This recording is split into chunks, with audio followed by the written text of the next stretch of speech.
கோவிலில் மறந்தும் கூட இந்த 6 ஆன்மீக பாவங்களை செய்துவிடாதீர்கள்.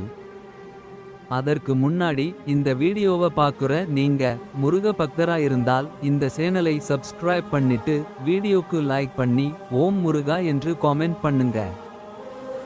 கண்ணாடியை பார்த்து திருநீர் வைக்க கூடாது. விநாயகர் சன்னதியை ஒரு முறை மட்டுமே சுற்றி வர வேண்டும். அரச மரத்தடியில் இருக்கும் விநாயகரை எத்தனை முறை வேண்டுமானாலும் சுற்றி வரலாம்.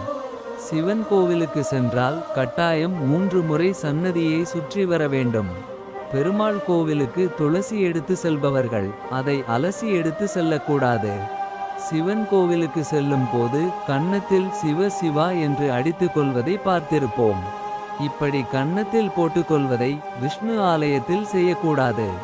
தன்னை தானே சுற்றி கொண்டு கோவிலில் நின்று வழிபடக்கூடாது.